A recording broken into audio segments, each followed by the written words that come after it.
Assalamualaikum, welcome back to my channel Ramla97. Nah, di video kali ini saya akan menjelaskan mengenai mengelola aktiva tetap. Ya, akan saya bagi menjadi beberapa part. Yang pertama ada part pengertian aset tetap, kemudian kelompok aset tetap, dan cara perolehan aset tetap. Ya, akan saya jelaskan di video ini. Kemudian ada part 2 mengenai metode penyusutan aktiva tetap, dan part yang ketiga yaitu mengenai aktiva tetap tidak berwujud. Nah, selanjutnya kita langsung bahas saja yuk ke pengertian aset tetap. Aset tetap adalah aset yang dimiliki oleh perusahaan untuk kegiatan produksi, penyediaan barang dan jasa yang diharapkan dapat memiliki jangka waktu pemakaian yaitu lebih dari 1 tahun atau 1 periode akuntansi, yaitu bisa dilihat di pengertian aktiva tetap menurut SAK etap 2009. Nah, kelompok aset tetap yaitu dibagi menjadi 2. Yang pertama, aset tetap berwujud dan aset tetap tidak berwujud.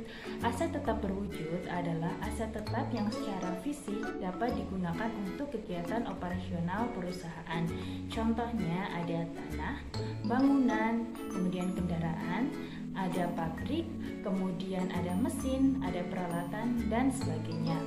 Kemudian kedua yaitu aset tetap tidak berwujud, yaitu aset yang tidak memiliki wujud aslinya akan tetapi memberikan manfaat bagi perusahaan. Contohnya ada merek, kemudian ada hak cipta, ada hak paten, dan ada goodwill serta sebagainya.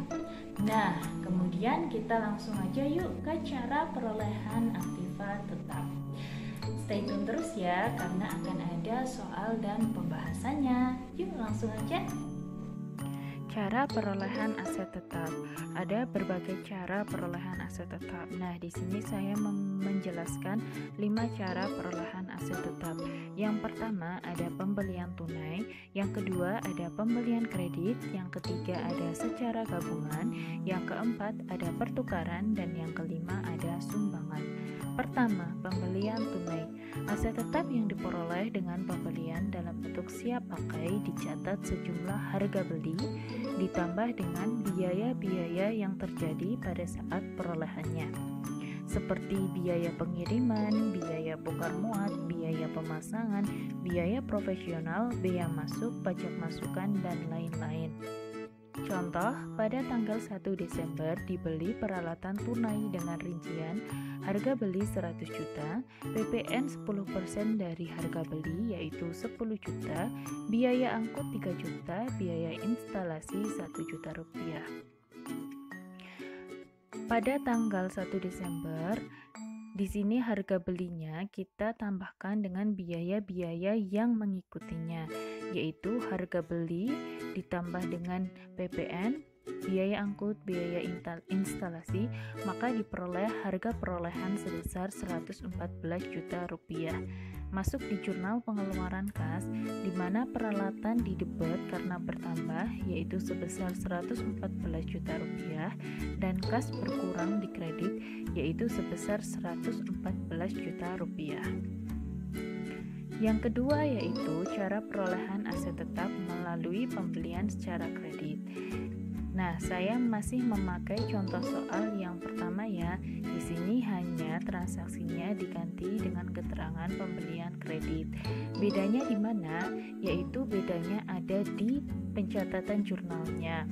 Di sebelah kredit kita masukkan akun utang karena dia melakukan pembeliannya secara kredit, bukan secara tunai seperti itu. Peralatan didebet 114 juta dan utang dikredit sebesar 114 juta rupiah. Yang ketiga yaitu perolehan aset secara gabungan. Maksud gabungan di sini yaitu harga perolehan aset tetap yang diperoleh secara gabungan didasarkan pada alokasi harga perolehan gabungan dengan perbandingan yang wajar. Misalnya, pada tanggal 12 Desember 2019 dibeli beberapa aset yang terdiri dari tanah, bangunan, dan mesin seharga 800 juta. Aset tersebut mempunyai nilai buku dan harga pasar wajar sebagai berikut. Nah, nilai buku di sini adalah harga perolehan dikurangi akumulasi penyusutan, sedangkan harga pasar wajar adalah harga yang laku di pasaran itu berapa, seperti itu ya. Di sini tanah memiliki nilai buku 300 juta dan harga pasar 250 juta, bangunan 200 juta dan harga pasar yaitu 250 juta, dan mesin memiliki nilai buku 300 juta dan harga pasar wajar 500 juta. Total nilai buku yaitu 800 juta dan harga pasar sebesar 1 miliar rupiah.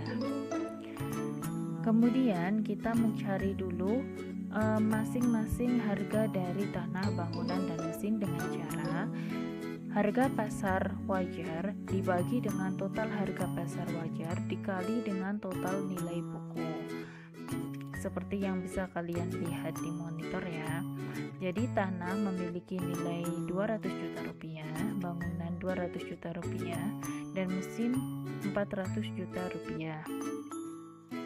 Jurnalnya yaitu tanah bertambah di debit 200 juta, bangunan bertambah di debit 200 juta, mesin bertambah di debit sebesar 400 juta, dan apabila pembelian ini dilakukan secara tunai, maka kreditnya kas, dan apabila pembelian ini dilakukan secara kredit, maka kreditnya ada utang sebesar nilai bukunya yaitu 800 juta rupiah. Selanjutnya yaitu perolehan aset tetap dengan pertukaran. Contohnya, perusahaan membeli kendaraan dengan menukarkan mesin lama, kemudian perusahaan membeli tanah dengan menukarkan bangunan atau gedung dan sebagainya. Saya memberi contoh di sini yaitu pada tanggal 5 April 2019, mobil dengan harga perolehan 500 juta, akumulasi penyusutan mobil sebesar 400 juta, ditukar dengan sebuah bus seharga 150 juta rupiah. Nah, pertama kita menghitung terlebih dahulu laba rugi pertukaran aset tetap ini dengan cara harga perolehan mobil 500 juta dikurangi dengan akumulasi penyusutan mobil 400 juta dan harga bukunya adalah selisih dari keduanya yaitu 100 juta. Kemudian harga buku mobil diselisihkan dengan kendaraan yang baru yaitu bus 150 juta. Apabila lebih besar harga kendaraan yang baru yang kita tukar